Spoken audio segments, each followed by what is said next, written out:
So which cars can a budget of around 1.55 to 1.85 get you? Let's assume you want something better and more spacious compared to the normal compact hatchbacks like the Honda Fit, Toyota Vitz and Mazda Demio. You're probably looking at a compact saloon that falls within that price range. Maybe something like a Toyota Axio, which is in fact a darling of many.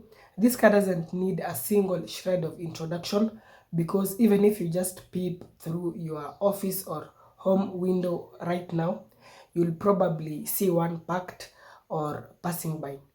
They are that common and it's for a reason. This car is an almost perfect choice for many people because it's very reliable, affordable to maintain, very efficient and has excellent resale value. So for many people it ticks almost all the boxes. But as with anything that has an advantage, there's always a disadvantage or weakness, however small or minor. And the Axio is no exception. Let's just pick one disadvantage. This guy is a thief magnet and quite a number of them get stolen. In fact, almost every day, one or two are stolen. I'm not telling you this to scare you from considering an Axio, but it's actually what is happening. Now, you may wonder, what else can you get with a similar amount if you want something different? Something that will not be so much prone to car theft. Probably something that will offer you what the Axie offers or even better. Maybe you may have thought of a Nissan Tida, then dropped it because of a few reasons like a not so reliable CVT gearbox. Then you also thought of a Honda Grace and ended up stopping right on your tracks, realizing that it may just be the car for you. Is it? Let's find out in today's episode. Should you just stick with the Toyota Axio and install some serious car anti-theft features, or probably go for something entirely different like the Honda Grace? Stick around as we try to help you make a decision. As always, if you find this content helpful, please do consider subscribing to the channel for more informative content on cars as well as bikes. Welcome to iCave Auto Reviews.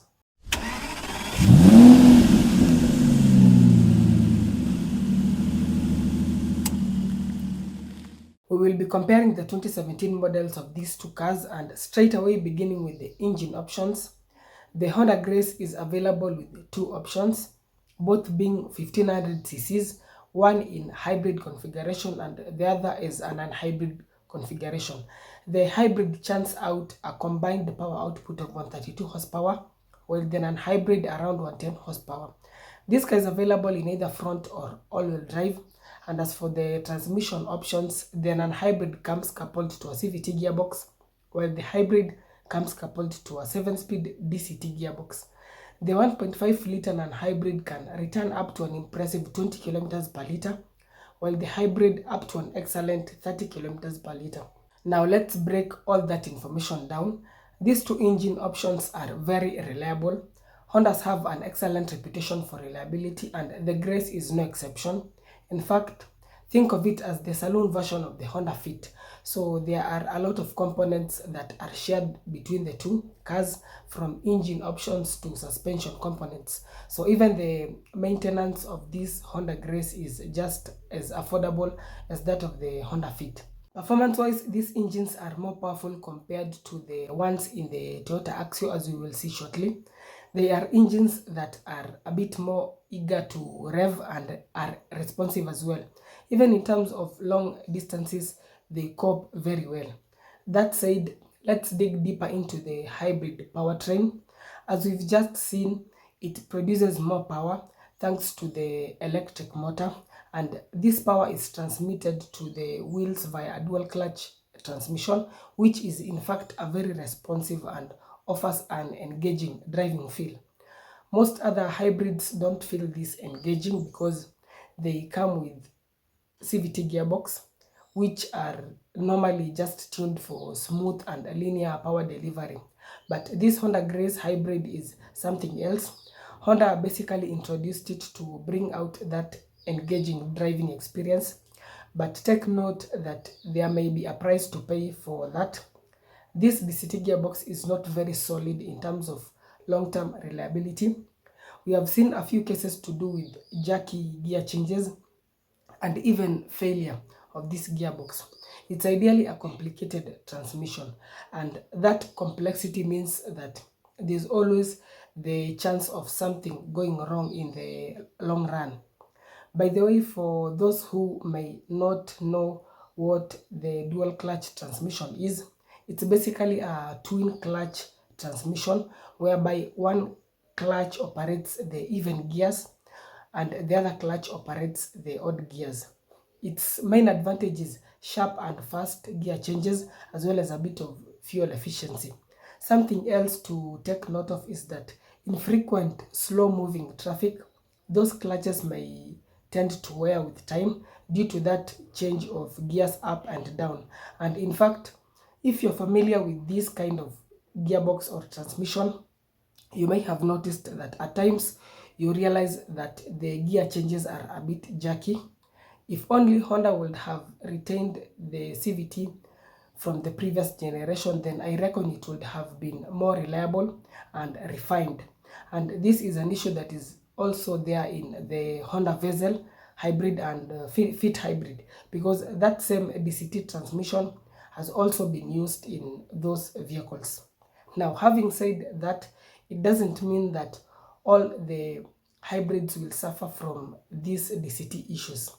There are some that even have well over 250,000 kilometers on the clock but are still running on the same transmissions without any problems, while there are also others that have developed issues. So it's a bit of a hit and miss in terms of reliability.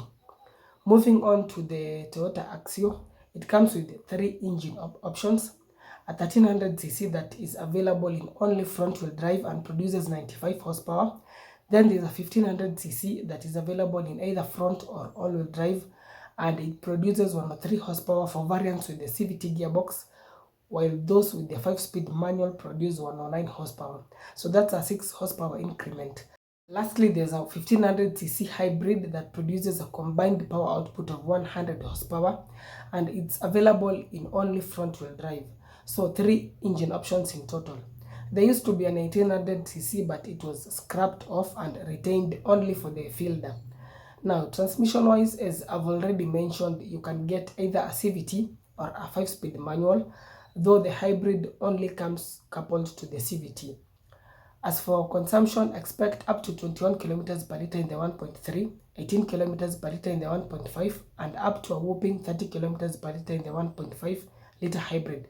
So generally, these engine options are quite efficient. As I said earlier, the engines in the Honda Grace are more powerful compared to the ones in this Axio. Generally, Toyotas tend to be more conservative, be it in terms of power or even designs.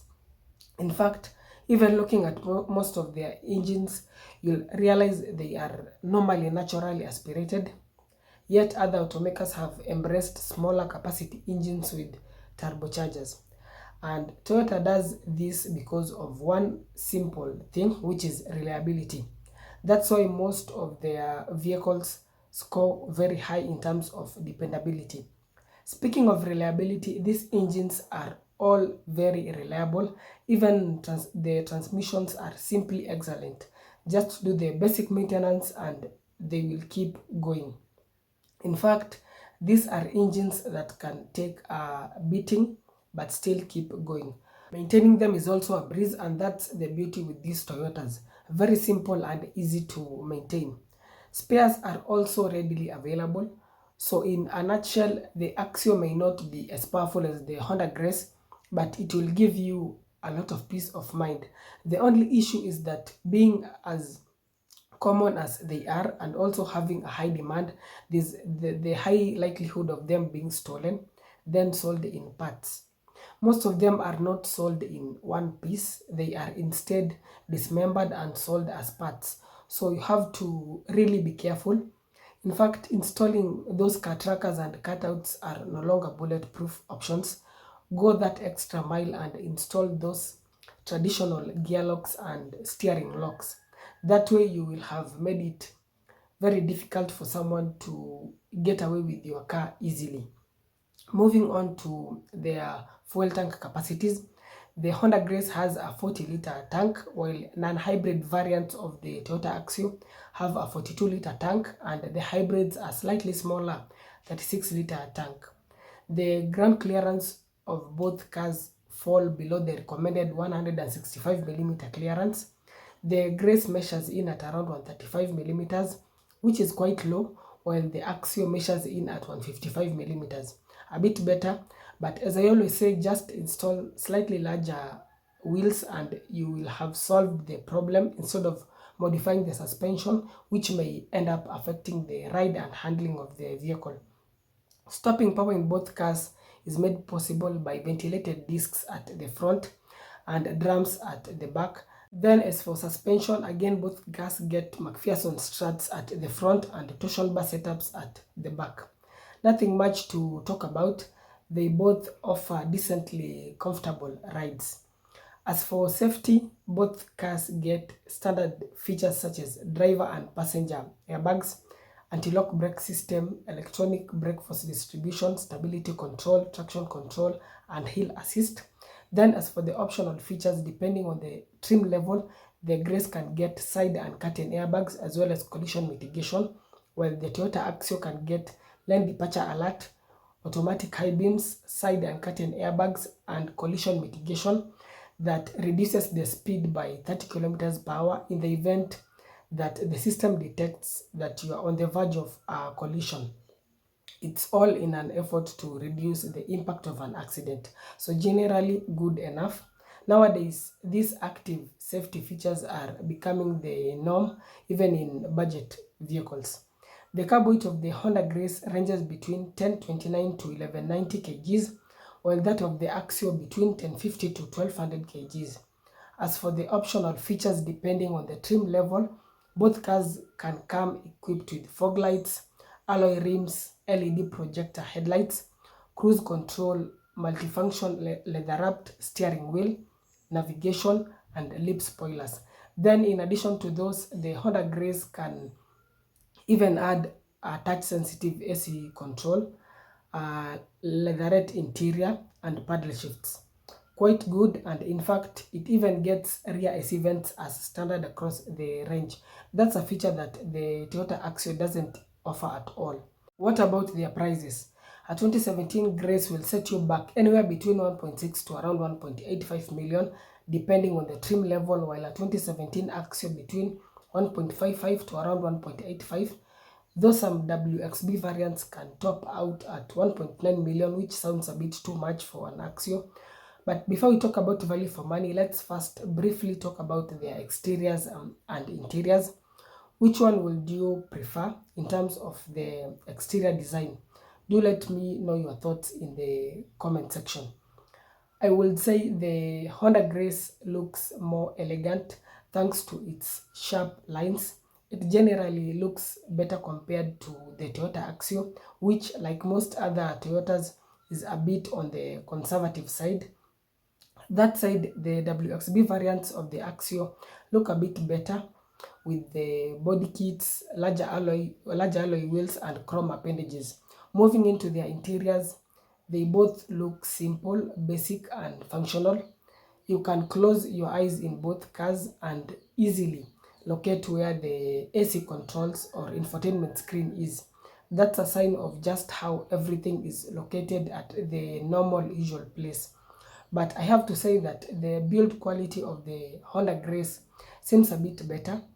Everything just feels well put together and solid. Though that is not to say that the Toyota Axio is not up to standard, it's just that the Honda Grace feels a bit better. Space-wise, both cars have the same exact wheelbase, meaning they should ideally have the same interior space, and they are indeed spacious, but Honda being the experts they are in terms of space packaging, it's not surprising that this Honda Grace is slightly more spacious compared to the Toyota Axio, and especially at the second row.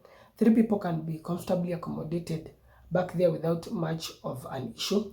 There are even rear AC vents for more comfort and convenience. Onto the Axio, it can also accommodate 3 passengers, though not as comfortably as in the Honda Grace. And in terms of their boots, they both offer decent spaces for 2 large suitcases plus a few other smaller items. And if more space is needed, then those rear seats can be folded down. Quickly onto their pros and cons, beginning with the Honda Grace. This car is very efficient, yet at the same time more powerful than the Toyota Axio. It has better driving dynamics, elegant looks, better build quality. It's spacious, has good resale value, is affordable to maintain, being that parts are interchangeable with other Hondas, and lastly, it offers good value for money. Why do I say this? I'll answer that shortly. Onto its cons, it has low ground clearance as well as the obesity issues that we talked about earlier. Onto the Toyota Axio, it's a very fuel efficient car, it's very reliable, affordable to maintain, and it also has excellent resale value. Remember I said the Grace has good resale value, but the Axio has excellent resale value and will also sell much faster compared to the Grace. Onto its cons, it has low ground clearance, and secondly, it is overpriced just like many other Toyotas. And this brings us on to the final verdict.